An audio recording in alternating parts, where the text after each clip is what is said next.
Alhamdulillah, alhamdulillahilladzi arsala rasulahu bil huda wa dinil haq yudhhirahu 'alad dini kullih walau karihal musyrikun. Wa asyhadu an la ilaha illallah wahdahu la syarikalah wa asyhadu anna Muhammadan 'abduhu wa rasuluh. Allahumma shalli ala Muhammadin wa ala alihi wa sahbihi wa man ihtada bihadyihi wastanna bisunnatihi ila yaumiddin, amma ba'd. Para hadirin, para bapak-bapak, ikhwah dan anakku sekalian, hafizakumullahu ta'ala jami'an. Alhamdulillah, pada malam hari ini, di malam Sabtu, kita sudah memasuki malam yang ke-29 di bulan Jumadal Akhirah, di bulan Jumadil Akhir 1447 Hijriah. Dengan izin Allah dan taufiknya, kembali kita berkesempatan untuk hadir mengisi waktu yang sangat berharga ini dalam ketaatan kepada Allah, melaksanakan sholat secara berjamaah. Kemudian kita duduk bermajlis di rumah dari rumah-rumah Allah, guna sama-sama membaca, mempelajari, menelusuri jejak langkah perjuangan panutan kita, Nabi yang sangat kita cintai, Rasulullah Muhammad sallallahu alaihi wasallam. Pelajaran sirah dari kitab Nafhatu Abir min Sirati Al-Bashir An-Nadhir. Kitab sirah karya dari Syekh Dr. Yahya bin Ibrahim Al-Yahya, hafidhahullahu ta'ala, salah seorang pakar sejarah yang pernah menjadi dosen sejarah di Universitas Islam Madinah. Jamaah sekalian, malam hari ini kita sudah masuki malam ke-29 Jumadal Akhirah. Besok malam akan diadakan Ru'yatul Hilal, ya. Apakah sudah masuk bulan Rajab atau belum, ya. Intinya kita sudah menjelang bulan Rajab, ya. Dan bulan Rajab adalah bulan haram, bulan agung, bulan yang dihormati, dan juga sekaligus bulan pembuka untuk bulan-bulan mulia lainnya. Ya, ini yang perlu untuk kita ingatkan kepada umat, karena banyak orang hari ini, tidak terkecuali umat Islam, tersibukkan dengan agenda-agenda akhir tahun, ya. Banyak yang memikirkan bagaimana mengakhiri tahun 2025. Padahal sebenarnya agenda akhir tahun, perayaan-perayaannya bukan milik kita. Seharusnya kita mengajak umat dan kita ingatkan umat lebih konsen, lebih fokus bagaimana menyambut bulan-bulan kebaikan. Kita akan menyambut bulan Rajab, setelahnya datang bulan Sya'ban, bulan diangkatnya amal-amal soleh kepada Allah, yang mengantarkan kita pada bulan selanjutnya, bulan suci Ramadan. Lalu datang bulan Syawal, bulan Idul Fitri. Lalu setelah itu bulan Zulqa'dah, kembali bulan haram. Lalu Dzulhijjah, bulan haram lagi, bulan haji. Dan bulan Muharram, bulan pertama, yang juga merupakan bulan-bulan haram. Jadi 7 bulan ke depan ini semua adalah bulan-bulan yang mulia, yang sepatutnya diatur agendanya sebaik-baiknya agar kita melewatinya dalam ketaatan-ketaatan yang terbaik, ya, karena ini adalah juga bulan-bulan yang terbaik yang seharusnya kita memanfaatkan amanah umur, usia yang Allah Subhanahu wa taala berikan kepada kita. Jamaah sekalian, pembahasan kita malam hari ini insyaallah taala kita akan memasuki pembahasan tentang Ghazwa Khaybar, perang Khaybar. Namun sebelumnya masih tersisa pada kita kesimpulan dan pelajaran dari perang Hudaybiyah atau perjanjian Hudaybiyah. Dalam beberapa pertemuan kita sudah membaca, menelaah kisah-kisah, peristiwa-peristiwa, kejadian-kejadian yang terkait dengan perjanjian Al-Hudaybiyah. Lalu Syekh menutup pembahasan yang cukup panjang ini dengan menyebutkan secara singkat 8 pelajaran kesimpulan dari Ghazwatu Al-Hudaybiyah. Yang kita baca dulu sebelum kita masuk pembahasan inti kita pada malam hari ini, yaitu perang selanjutnya yang dikenal dengan Ghazwatu Khaybar. Ya.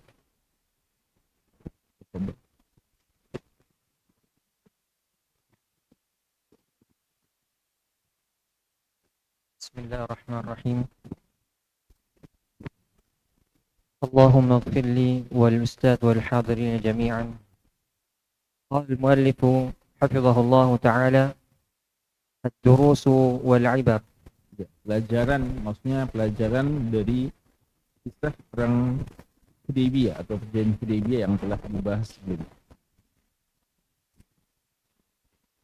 Al-awwal يجب العزم على المضي في نصرة دين الله ولو كان الثمن بذل النفس فلا مساومة على الدين ولا تنازل.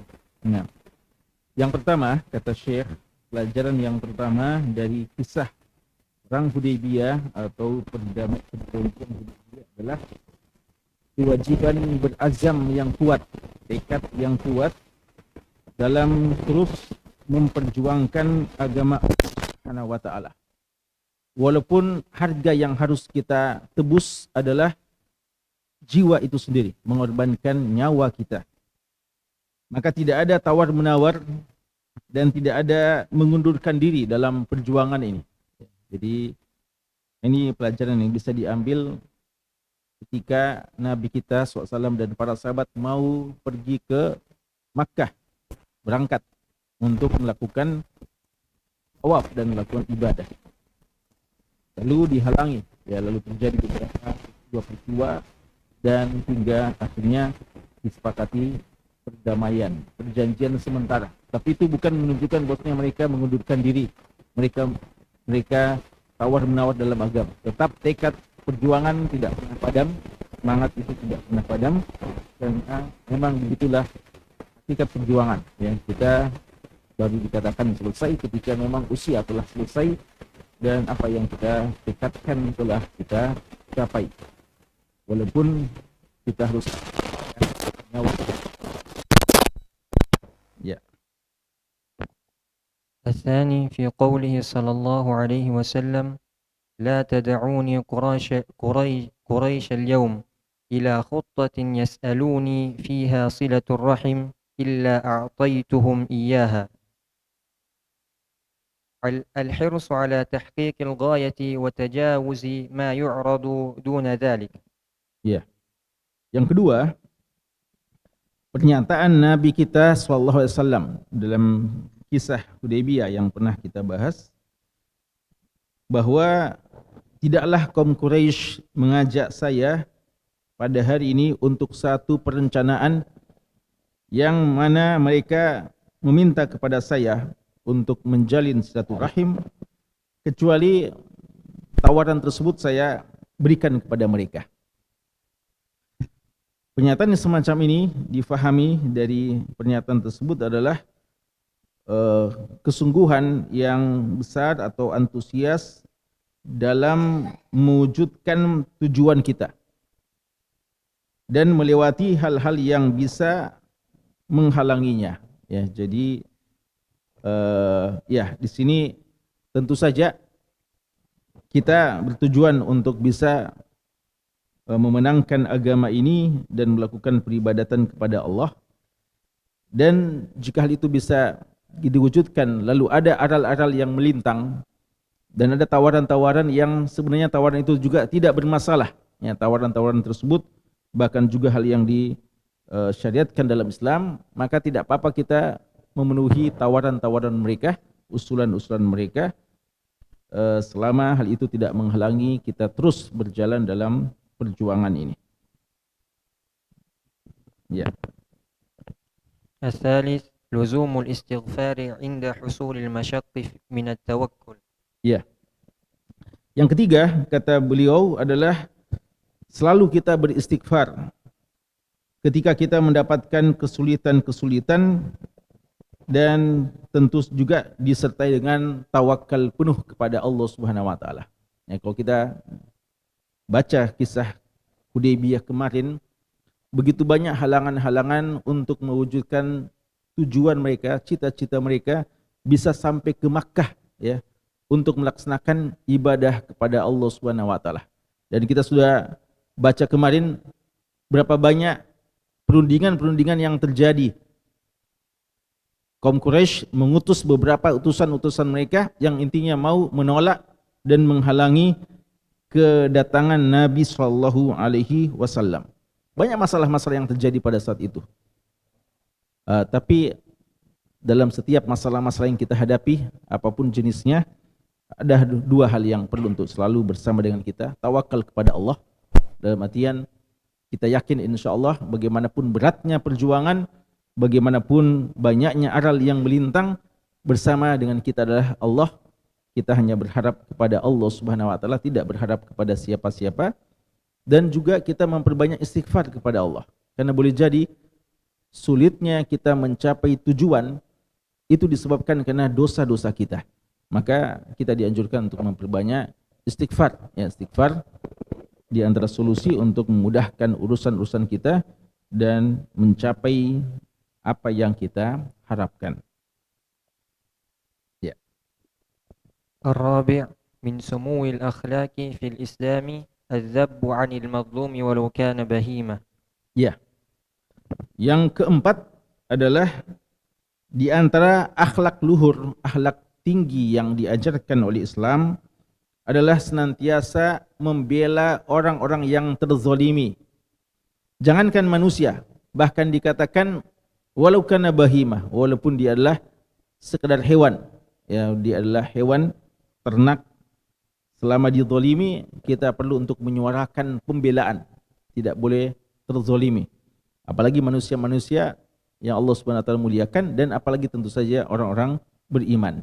Dan itu sangat tampak dari tekad para sahabat ketika dapat kabar bahwa Utsman bin Affan radhiyallahu anhu terzalimi, terbunuh bahkan, maka mereka semuanya langsung bersepakat untuk membela, ya, orang-orang yang terzalimi. Ya. الخامس من الفقه التعاون في تعظيم حرمات الله تعالى ولو مع الأعداء.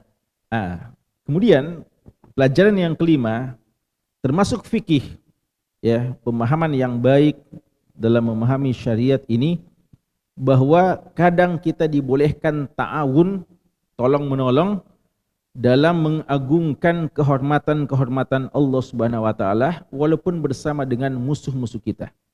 Ya. Jadi yang dilarang itu, yang Allah larang apa? Wala ta'awanu 'alal ismi wal udwan. Jangan tolong menolong dalam perbuatan dosa dan permusuhan. Allah tidak melarang kita bertolong menolong dengan musuh. Yang Allah larang adalah tolong menolong dalam melakukan perbuatan, biar dengan teman, biar dengan sesama orang Islam. Tidak boleh kita katakan mereka juga orang Islam, lalu kita mau bertolong menolong dalam dosa dan kemaksiatan. Sebaliknya, kadang kita kelihatannya tolong menolong bersepakat dengan musuh-musuh dalam artian selain agama Islam, tapi untuk satu kebajikan, itu dibolehkan. Ya.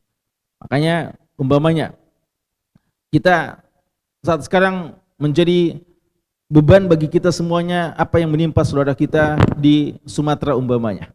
Maka kita sepakat tolong menolong dengan pihak mana saja untuk bisa menyalurkan bantuan di sana.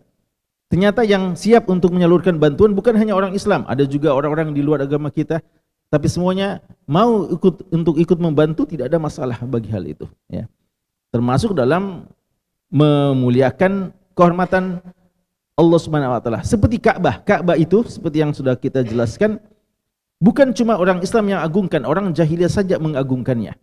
Maka demi menjaga kehormatan Ka'bah, kadang Nabi SAW bersepakat dengan sebagian pihak-pihak yang notabene bukan Islam, tapi untuk tetap menjaga kehormatannya seperti itu. Makanya tidak mengapa, ya. Kalau ada yang mau bersepakat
umpamanya, atau orang Yahudi kadang, atau orang yang jelas kecurangannya.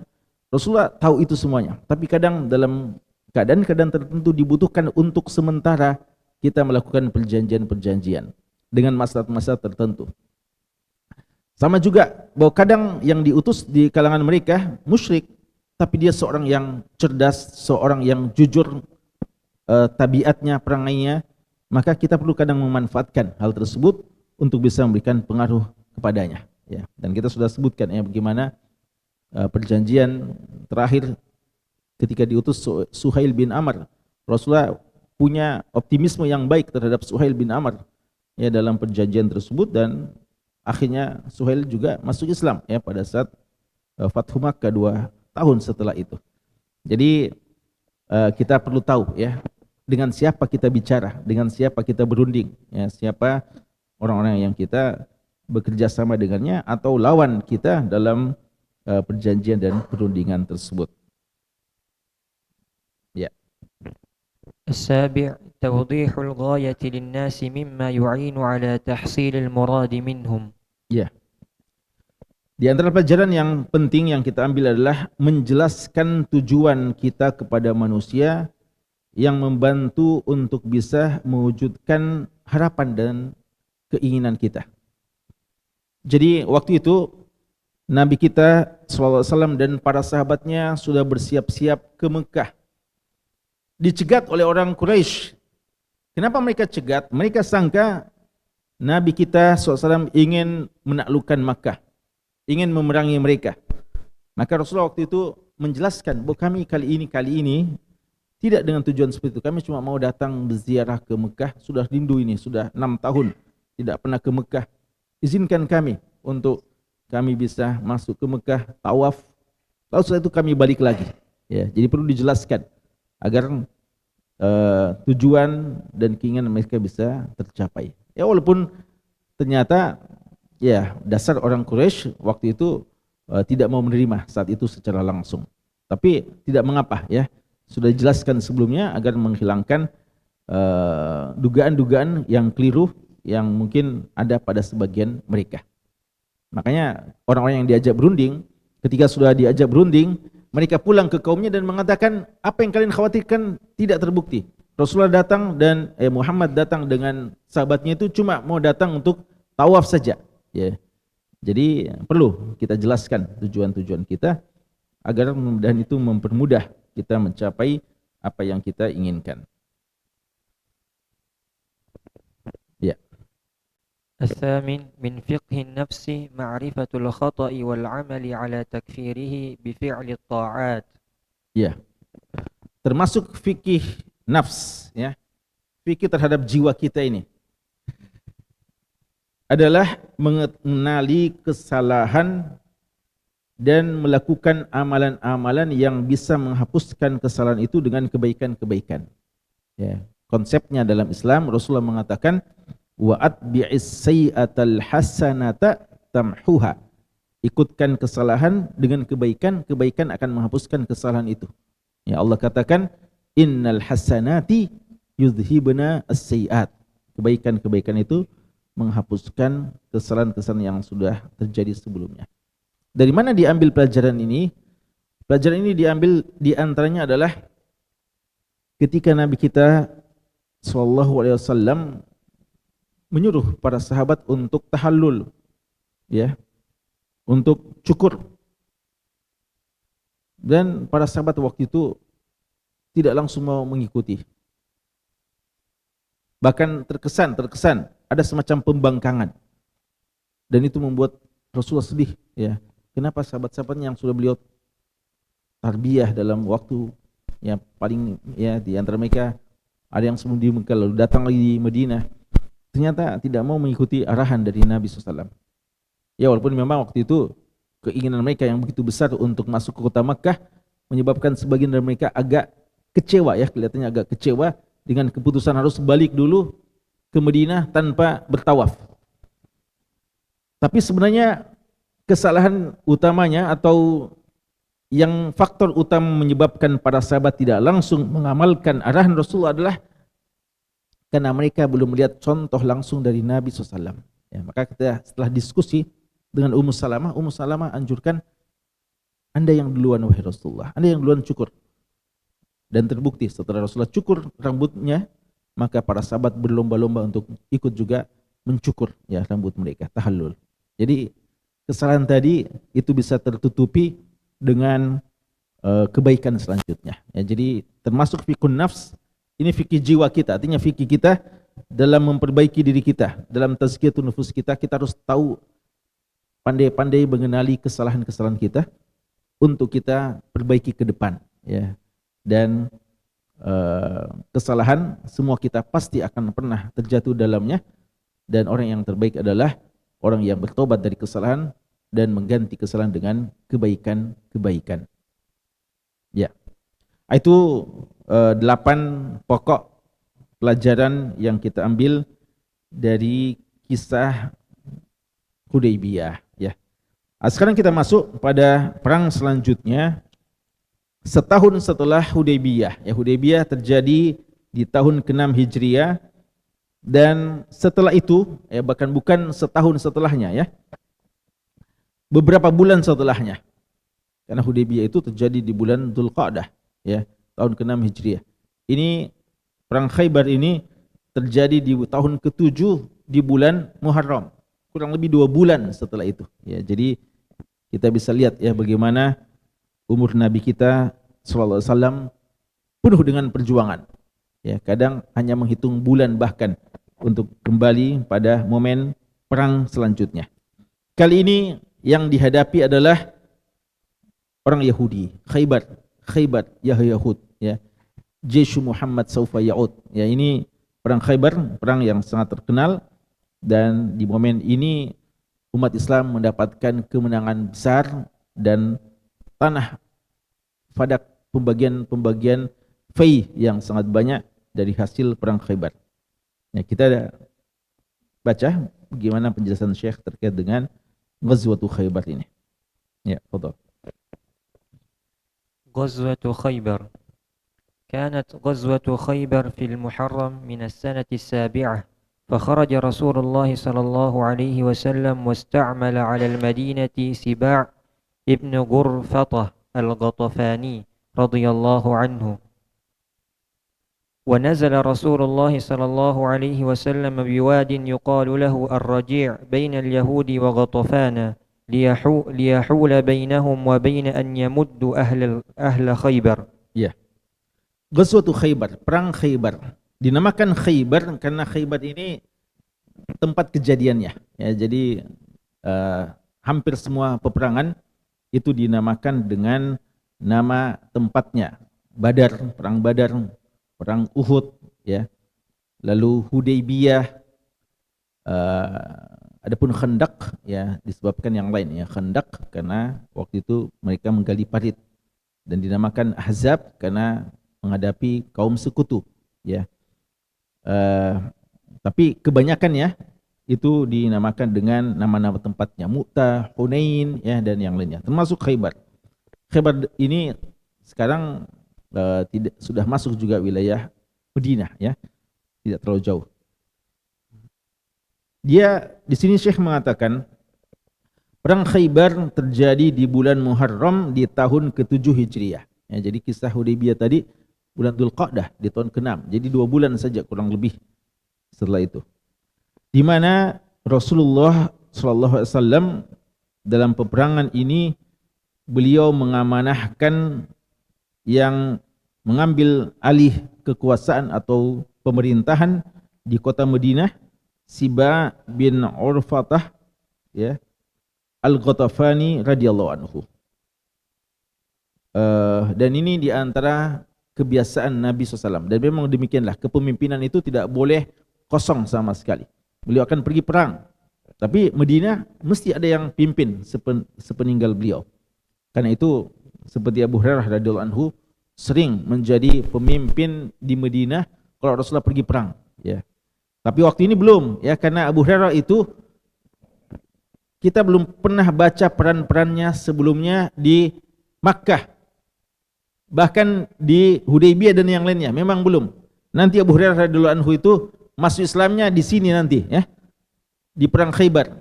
Ada khilaf apakah beliau ikut perang Khaybar atau nanti masuk Islam atau ketemu dengan Rasulullah setelah perang Khaybar.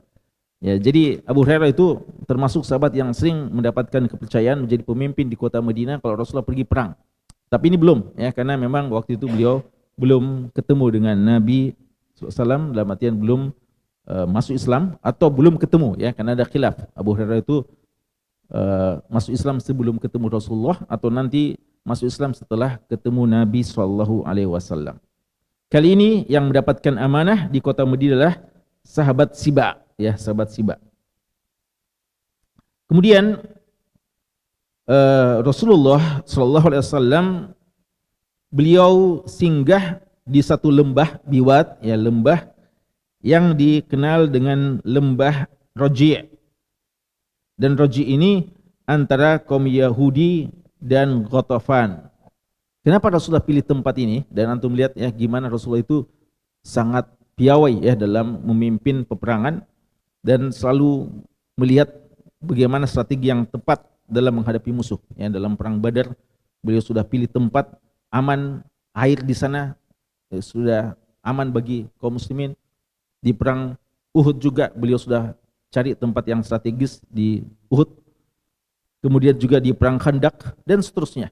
Di sini juga beliau pilih tempat lembah Roji' namanya. Tujuannya apa? Kenapa beliau pilih tempat ini? Dan tempat ini antara Yahudi dan Ghatafan.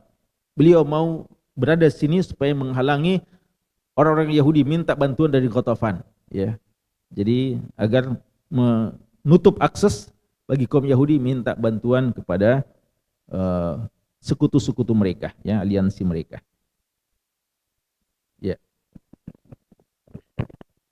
ثم أتى صلى الله عليه وسلم خيبر ليلا فبات وكان إذا أتى قوما بليل لم يغزهم حتى يصبح.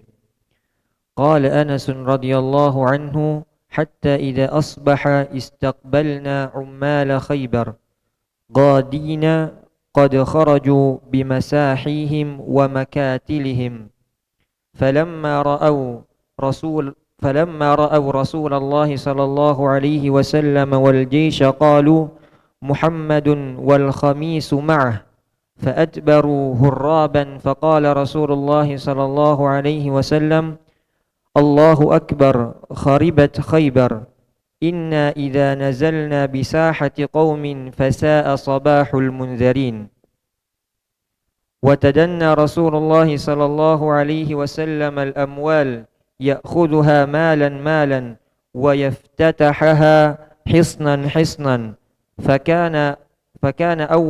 فكان أول حصونهم افتتح حصن ناعم وعنده قتل محمود ابن مسلمة رضي الله عنه ألقيت عليه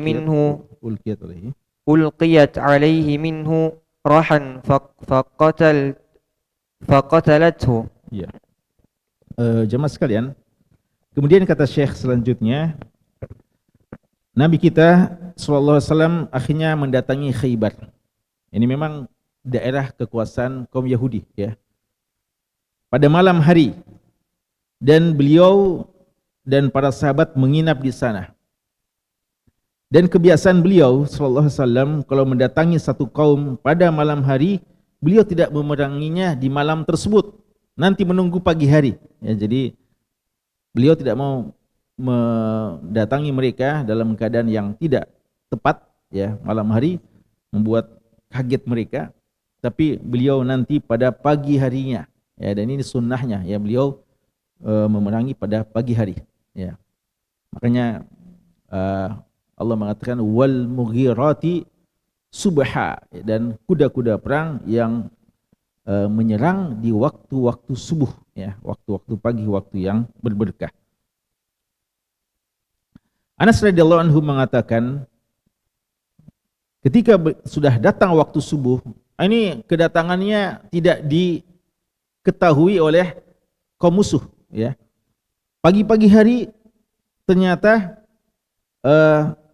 sudah datang atau sudah kelihatan Nabi kita SAW.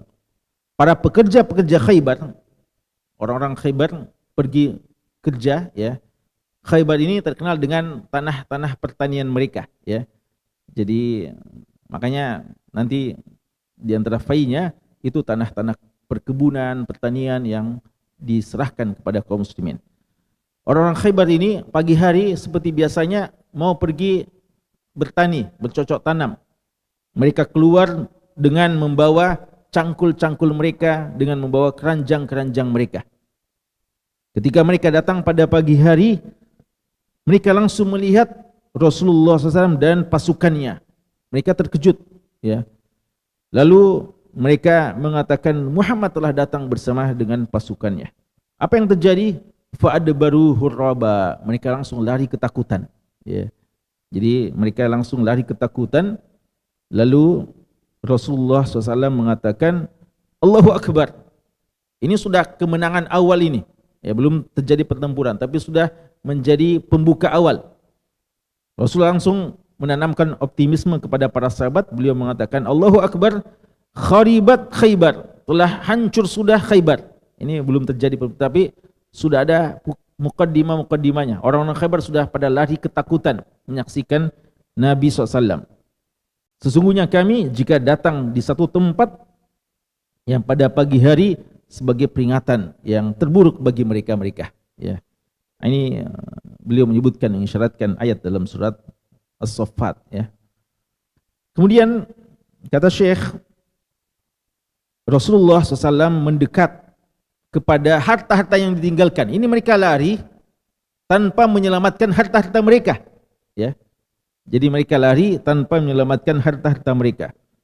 Dan harta ini harta halal tentunya, halal. Ini ghanimah, atau kalau belum peperangan dan mereka menyerahkan secara cuma-cuma tanpa perangan, itu dinamakan apa?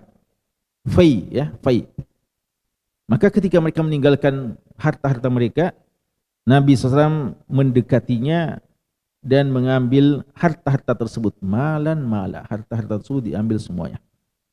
Lalu Rasulullah juga menaklukkan hisnan-hisnan, benteng-benteng mereka. Jadi sudah dengan leluasa Rasulullah mendatangi benteng-benteng mereka.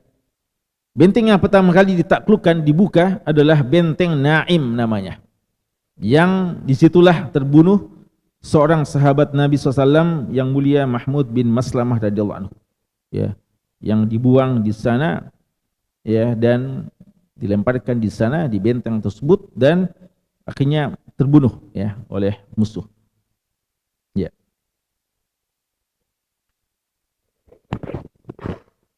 وفتح رسول الله صلى الله عليه وسلم حصون النطاة والشق والكتيبة والقاموس حصن بني أبي الحقيق وغيرها، وأصاب رسول الله صلى الله عليه وسلم منهم سبايا، وأصابوا من لحوم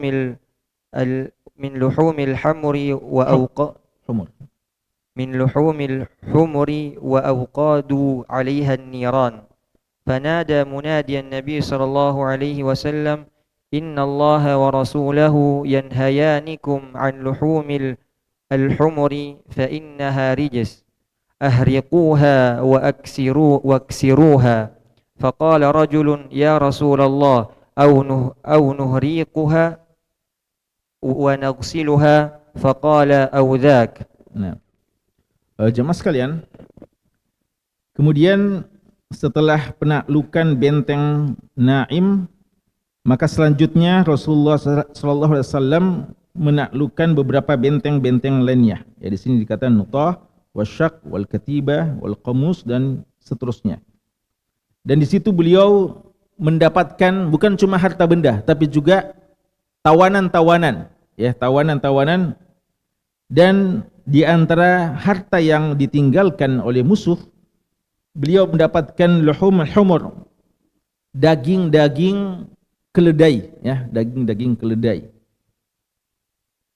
Para sahabat ketika melihat daging-daging keledai, maka mereka menyiapkan kayu bakar untuk memanggang, ya, hewan keledai tersebut untuk dimakan. Tapi hukumnya tidak boleh tentunya, ya. Di antara daging yang tidak boleh dimakan adalah keledai jinak, ya, bukan keledai hutan, tapi keledai peliharaan, keledai jinak itu tidak boleh dimakan, termasuk hal yang terharam. Maka apa yang dilakukan Rasulullah? Rasulullah langsung menyampaikan kepada para sahabat, disuruh ada sahabat yang berteriak mengumumkan. Fanada munadi, maka ada yang berteriak mengumumkan, innallaha wa rasulah, Allah dan Rasulnya melarang kalian dari daging keledai. Fa innaha rijsun, itu najis ya, tidak boleh untuk dimakan. Maka tuangkanlah, ya sudah disiapkan bejana-bejana untuk memasaknya, disuruh tuangkan. Waqsuruha, bahkan hancurkan bejananya. Ya sebagai bentuk ya bagaimana azam untuk tidak memakan sama sekali. Lalu ada yang mengatakan, wahai Rasulullah, ya kami tuangkan saja, ya. Lalu kami mungkin setelah itu kami mencucinya, ya. Artinya kita manfaatkan, tidak menghancurkannya, kita cuci untuk bisa dimanfaatkan selanjutnya. Beliau bilang audzak, artinya bisa juga seperti itu. Entah dihancurkan saja, tidak usah dimanfaatkan lagi, atau kalau mau dicuci baik-baik. Nah, ini diantara fikih ya. Kalau ada bejana telah dimanfaatkan untuk makanan-makanan yang diharamkan, tidak boleh langsung kita konsumsi sesuatu yang halal dengan bejana yang sudah diolah masakan-masakan yang haram di situ. Kecuali dicuci baik-baik ya. Lalu setelah itu baru kita bisa manfaatkan bejana-bejana yang dimanfaatkan untuk hal-hal yang diharamkan. Ya. وقال رسول الله صلى الله عليه وسلم يوم خيبر لأعطين هذه الراية غدا رجلا يفتح الله على يديه يحب الله ورسوله ويحبه الله ورسوله يحب الله ورسوله ويحبه الله ورسوله. شكرا أستاذ، أحسن الله. يفتح الله على يديه يحب الله ورسوله ويحبه الله ورسوله، فبات الناس يدوكون ليلتهم أيهم يعطاها، فلما أصبح الناس غدوا على النبي صلى الله عليه وسلم كلهم يرجو أن يعطاها، فقال أين علي بن أبي طالب؟ فقالوا هو يا رسول الله يشتكي عينيه، فأرسل إليه فأتى، فبصق رسول الله صلى الله عليه وسلم في عينيه ودعا له، فبرأ حتى كأن لم يكن به وجع، فأعطاه الراية وقال امشي ولا تلتفت حتى يفتح الله عليك، فسار علي شيئا ثم وقف ولم يلتفت، فصرخ يا رسول الله على ماذا أقاتل الناس؟ قال قاتلهم حتى يشهدوا أن لا إله إلا الله وأن محمد رسول الله، فإذا فعلوا ذلك فقد منعوا منك دماءهم وأموالهم إلا بحقها وحسابهم على الله. وقال له انفذ على رسلك حتى تنزل بساحتهم، ثم دعهم إلى الإسلام وأخبرهم بما يجب عليهم من حق الله تعالى فيه، فوالله لأن يهدي الله بك رجلا واحدا خير لك من أن يكون لك حمر النعم. فلما دنا من الحصن خرج إليه أهله، فخرج مرحب صاحب الحصن يختر بسيفه وعليه مغفر مظهر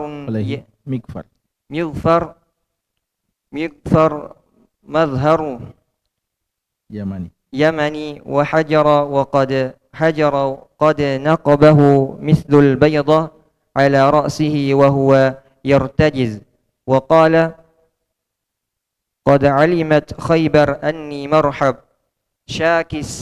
شاك السلاح بطل المجرب، إذا الحروب أقبلت تلهب. وقال علي رضي الله عنه أنا الذي سمتني أمي حيدرة. ماذا؟ كليث غابت كريه المنظرة، أو فيهم بالصاع كيل السندرة، فاختلف ضربتين فبدره علي رضي الله عنه فقتله بضربة قد الحجر والمغفر ورأسه ووقع في الأضراس. ثم خرج بعد مرحب أخوه ياسر وهو يقول: من يبارز؟ فخرج الزبير رضي الله عنه فالتقيا فقتله الزبير رضي الله عنه. Ya. Kemudian ya, sebagai penutup ini masih ada sebenarnya, tapi untuk malam ini kita cukupkan di sini. Terjemahan dari apa yang telah dibacakan terakhir, bahwa ya tadi sudah disebutkan sudah ada kemenangan awal ya, kemenangan awal. Ini belum pertemuan dengan musuh ya, tapi sudah banyak benteng yang dikuasai, lalu sudah banyak harta-harta yang didapatkan, bahkan tawanan-tawanan. Lalu Rasulullah SAW menyampaikan pada hari Khaybar, perang Khaybar, saya akan memberikan bendera ini. Sekarang sudah mau penentuan siapa komandan perang, siapa yang akan memegang panji ya peperangan. Kata Rasulullah, saya akan memberikan bendera ini, panji ini besok. Seorang laki-laki yang akan Allah menaklukkan lewat tangannya. Jadi Allah yang memenangkan. Ini selalu Rasulullah menanamkan akidah bahwa Allah yang memenangkan tapi lewat para mujahid. Ya, jadi ini akidah kita bahwa Allah yang memenangkan, bukan kita-kita, tapi perlu ada usaha dari para pejuang. Allah yang akan memenangkan lewat tangannya, lewat tangan sang komandan tersebut. Dan orang itu adalah orang yang mencintai Allah dan Rasulnya, dan Allah dan Rasulnya juga mencintai keduanya. Ini sifat-sifat yang membuat sahabat semuanya pada berharap dialah yang dimaksudkan. Karena di antara sifat yang paling mereka inginkan, bahwa mereka yang dimaksudkan, kira-kira dari sisi apanya ini? Bukan cuma karena sang komandan ini bisa menang, bisa mengalahkan musuh, tapi yang paling mereka inginkan, mereka termaksud dalam sifat tersebut adalah laki-laki itu, komandan itu sifatnya adalah cinta kepada Allah dan Rasulnya, dan Allah dan Rasulnya juga mencintainya. Ya, sampai Umar bin Khattab radhiyallahu anhu mengatakan, saya tidak pernah bercita-cita menjadi seorang pemimpin, saya tidak pernah berharap menjadi seorang panglima, menjadi seorang pemimpin, kecuali malam hari itu. Karena saya berharap sayalah yang dimaksud, bahwa saya adalah orang yang cinta kepada Allah dan Rasulnya, dan Allah dan Rasulnya cinta kepada saya. Maka di sini dikatakan malam hari itu, ya, karena nanti besok penentuannya belum diumumkan, sifat-sifatnya sudah disebutkan. Ini masih sangat umum ini ya. Sahabat-sahabat itu rasa-rasanya mereka semua punya komitmen cinta kepada Allah dan Rasulnya. Maka malam hari itu an-nasu yadukuna lailatahum, mereka tidak bisa tidur. Apa yang mereka lakukan?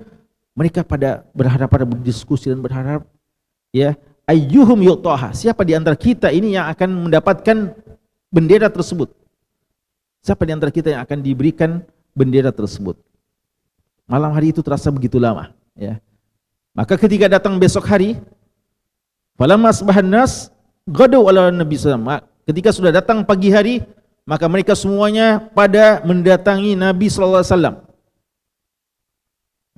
Kulluhum yarju an yu'taha, setiap mereka berharap diberikan bendera tersebut ya.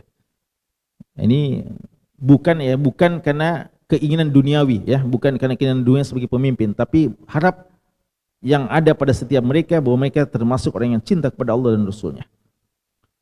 Setelah mereka semuanya kumpul, Nabi SAW memandang mereka satu persatu. Ternyata orang yang mau diberikan tidak ada ya. Rasul langsung mengatakan, aina Ali bin Abi Thalib, mana Ali bin Abi Thalib ya. Semuanya yang sudah pada datang dengan penuh semangat dicari. Termasuk Umar bin Khattab ada waktu itu. Dilihat, Rasulullah, aina Ali bin Abi Thalib, mana Ali bin Abi Thalib ya. Ternyata Ali yang dimaksudkan. Faqalu huwa ya Rasulullah yashtaki ainahu. Semua mengatakan, wahai Rasulullah, Ali bin Abi Thalib sakit mata ya. Jadi mereka berharap kemudian kalau gitu cari gantinya ya. Tapi apa kata Rasulullah? Rasul bilang, panggil Ali ya. Ternyata cuma Ali yang diinginkan, panggil Ali. Maka dipanggillah Ali dalam keadaan sakit mata. tampak ya sakit matanya itu. Apa yang dilakukan Rasulullah? Fabasaqa, Rasulullah langsung meludahi ya mata dari Ali bin Abi Thalib radhiyallahu anhu dan mendoakannya, dan langsung sembuh seketika, langsung sembuh tanpa ada bekas sama sekali. Ya, fa bara'ah hatta ka'allam yakun bihi wajh. Sekarang kan tidak pernah sakit sama sekali. Ya. Lalu akhirnya bendera diserahkan kepada Ali bin Abi Thalib. Pupus sudah harapan ya sahabat-sahabat yang lain. Ternyata hanya diberikan kepada Ali bin Abi Thalib. Apa pesan Rasulullah? Rasulullah bilang, imshi wala taltafit. Jalan, bismillah, jalan wahai Ali, dan jangan lagi balik-balik. Nah, itu ya kan dalam peperangan itu harus punya tekad dan tidak boleh mundur ke belakang. Rasulullah bilang, jalan dan jangan lagi balik ke belakang. Sampai yaftahillahu alaik, sampai Allah memenangkan kalian lewat perjuanganmu.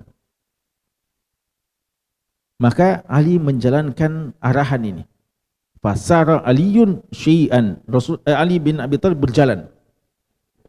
Tapi dia ingat sesuatu, ya. Ada sesuatu yang dia mau tanyakan. Padahal dia sudah jalan ini. Dia sudah jalan ke depan, lalu beliau berhenti dulu. Ada sesuatu yang dia mau tanyakan. Tapi tadi ada pesan, jalan dan jangan balik-balik. Maka apa yang dilakukan Ali? Ali bin Abi Thalib berjalan dan Rasulullah sudah di belakang, maka beliau berteriak dan tidak balik ke belakang. Ini kalau hari ini dikatakan ini pemandangan zahiri ya, pandangan zahiri ya, yang tekstual ya. Tapi begitulah para sahabat memahami komando ya, arahan. Tidak terlalu banyak tafsiran-tafsiran. Mungkin tafsirannya pokoknya jangan mundur ya. Maksudnya jangan balik-balik, maksudnya terus dengan tekadnya sampai menang. Bukan tekstual bahwasanya tidak boleh balik-balik ke belakang ya. Padahal kalau ada yang dibutuhkan, masa bicara dengan Rasulullah tidak balik-balik ya, seakan-akan tidak beradab. Tapi ini kan sudah begitu arahannya. Maka Ali bin Abi Thalib menghadap ke depan langsung berteriak. Ya, beliau mengatakan, wahai Rasulullah, ala maza qatilun nas. Ini bagaimana orientasi kami dalam memerangi manusia? Ya. Beliau mengatakan, kalian memerangi mereka hingga mereka mau bersyahadat tiada ilah yang berhak disembah kecuali Allah dan Muhammad adalah Rasulullah. Kalau mereka sudah melakukan itu, maka kalian tidak boleh lagi membunuh mereka dan tidak boleh mengapa-apakan harta mereka kecuali dengan alasan yang sesuai dengan syariat Islam. Dan ikhlas atau tidak mereka melakukan itu, kembalikan hisabnya kepada Allah Subhanahu wa taala. Dan Rasulullah mengatakan, unfud ala rislik, ya, pelan-pelan dalam berjalan, dalam menjalankan hal ini, dan hingga kalian sampai kepada tujuan kalian, kemudian ajak mereka kepada Islam dan beritahu kepada mereka apa yang wajib atas mereka pada hak Allah. Dan inilah hadis yang sering kita dengarkan. Rasulullah mengatakan kepada Ali, dan ini sekaligus menjelaskan bahwasanya perang yang kita lakukan ini bukan perang untuk sekedar menumpahkan darah, tapi tujuannya sebenarnya adalah berdakwah. Maka Rasulullah memesankan kepada Ali bin Abi Thalib, ya kan, perang ini nanti setelah tawaran dakwah dulu. Ya, mudah-mudahan mereka langsung mau menerima dakwah. Kata Nabi SAW, ketahuilah demi Allah, Allah memberikan hidayah kepada seseorang lewat perantaraanmu, maka itu lebih baik bagimu min an yakuna laka humrun na'am, dibandingkan kamu memiliki hewan yang memiliki kualitas yang paling baik, hewan yang paling mahal. Satu orang kita dapatkan, kita bisa berikan hidayah, Allah berikan hidayah lewat tangan kita, itu lebih baik daripada kita mendapatkan kendaraan yang paling mewah, kendaraan yang paling mahal. Maka setelah Ali bin Abi Thalib mendekati benteng dari kaum Yahudi, keluarlah para orang-orang yang berada di benteng. Dan keluar seorang yang paling jagoan dari Yahudi itu, namanya Marhab, penjaga benteng itu. Dan dia datang dengan mempertakuti Ali dengan pedangnya. Dan dia memakai topi bajanya yang dari Yaman, ya. Dan ada bulatan ya di atas kepalanya, ya, semacam telur bulat ya. Ya, biasanya ada bentuk topi baja yang semacam itu. Dan dia membacakan bait-bait syair Apa dia bilang?